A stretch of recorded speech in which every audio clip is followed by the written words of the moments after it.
Écoutons ces quelques citations qui font entrevoir jusqu'où ces psychologues s'engagent.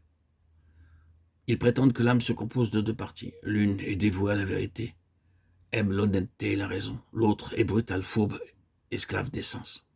Ou bien qu'il y a un schisme dans l'âme. L'existence d'un schisme dans l'âme n'est pas un simple dogme de théologie, c'est un fait établi par la science.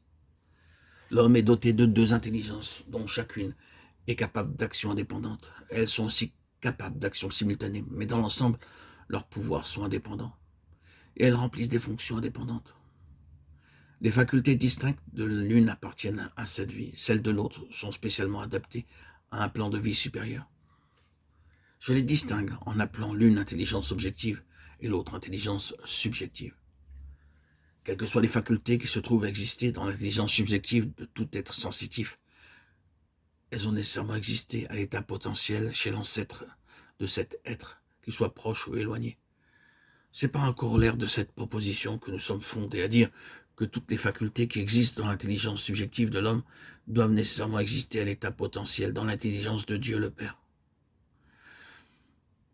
En écoutant de pareilles choses, on aimerait s'écrier, premièrement, oh, pourquoi ne pas lui donner son vrai nom et l'appeler l'Esprit?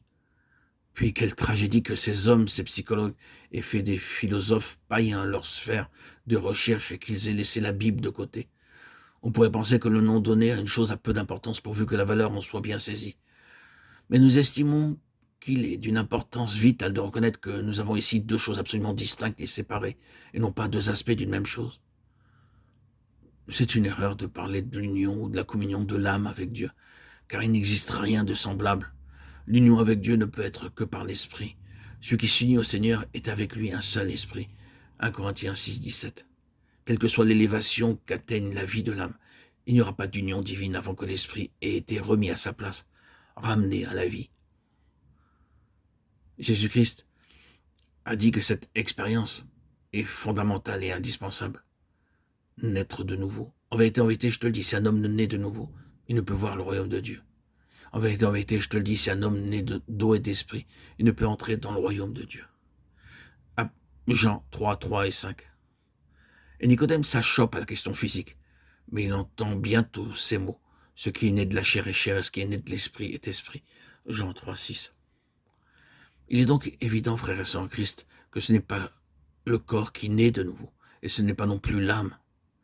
Que le corps du péché soit détruit, Romains 6, 6, et ceux qui sont à Jésus-Christ ont crucifié la chair avec ses passions et ses convoitises, Galates 5, 24. Les passages analogues à ceux-ci sont trop nombreux pour être tous cités, mais considérons dans les Écritures la signification des termes chair, vieil homme, homme naturel. À la question posée, nous répondrons donc sans hésiter que la nouvelle naissance est la régénération de l'esprit humain par l'esprit de Dieu, un don de la vie divine à l'esprit de l'homme. Elle crée une union nouvelle de l'homme avec Dieu par une seule et même vie, dans son être intérieur.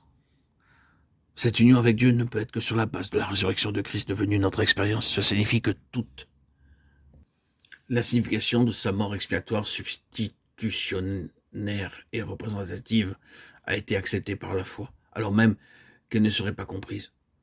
Ce serait désormais une marche par l'esprit, Galates 5, 16, en nouveauté d'esprit, Romains 7, 6. L'âme pourra encore être sujette à ses craintes, ses doutes, ses questions, ses sentiments, et prouver qu'elle n'est pas une âme nouvelle. Mais il existe quelque chose de plus profond que tout cela, et Dieu est plus grand que nos âmes. Ce qui est la chose la plus vraie dans l'enfant de Dieu né de nouveau est souvent plus profond que sa conscience. Bien que l'âme et même le corps puissent trouver un soulagement et jouir d'une bénédiction, Dieu cherchera à nous sevrer, comme des petits enfants, de toute sensation du fait et de lui-même.